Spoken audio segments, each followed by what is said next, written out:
I wanted to take a few minutes to talk about how you survive during holidays like today, how you, sort of how you get your rhythm going, how you hold the space, and really, it's so much of it comes down to planning and how you have everything laid out. So hopefully you've planned for today. Hopefully, if you have a lot of people that you're serving today, or if you've got a lot of barbecues you're going to, that you have you've planned, and that's one of the things that that makes days like this run almost flawless for me. So then the only thing I'm really concerned about is thinking about, well, how are these kids going to stay awake until the fireworks? We usually almost always lose Soraya before the fireworks, and that's okay.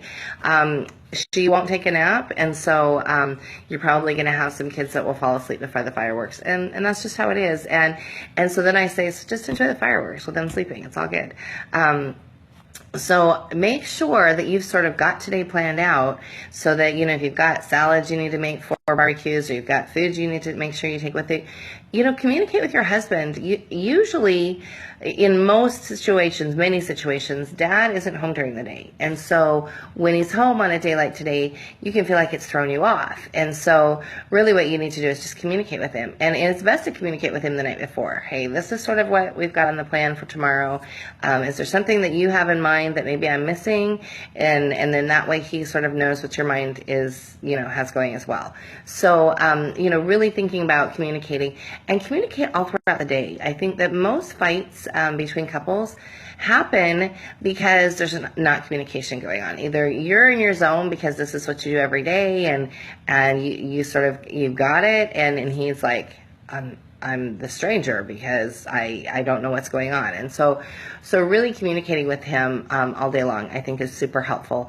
And it will keep any fights and arguments between the two of you to a minimum, and sort of help him see sort of what goes on throughout the day. And I would not put your guard down on holding the space or anything like that. It's sort of like a weekend day, even though it's really not. It's it's just a holiday on a Monday. So don't let your guard down as far as holding the space. Talk to him about holding the space. Really sort of get into a place where you feel very comfortable about that. And like Eric and I will be able to say to each other, hey, I got to go upstairs, or I've got to go down to the kitchen to do this.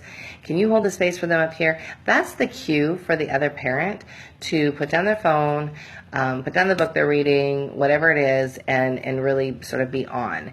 And that way we don't have arguments about it afterwards, because he's on and he's on it. And so really being in that space of understanding that for each other. And if you're struggling with that one, our Thrive program is fabulous, because we talk about holding the space with dads, and we talk about so how dads do that. Eric is part of our Thrive program, and he talks about he talks to men about how to hold the space with their kids, and how to really be in a place of sort of loving, acceptance and presence with them.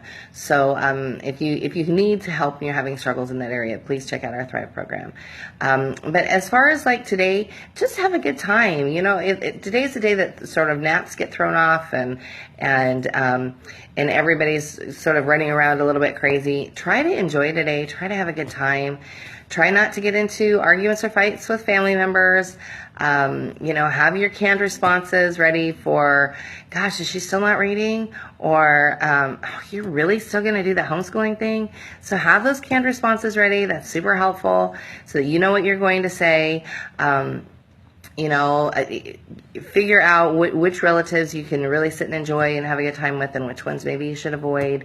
Have a healthy day. Have a day that mental health wise feels good, and have fun.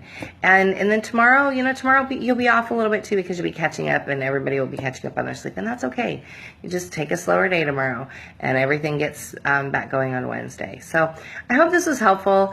I really think that it can get nerve-wracking on the holidays, and my aim is sort of to help you make it not that way. So hopefully you've got all the potatoes you need for your potato salad, and you've got everything in hand that you need for tonight. So I hope you have a wonderful 4th of July for those that are in the United States and celebrating.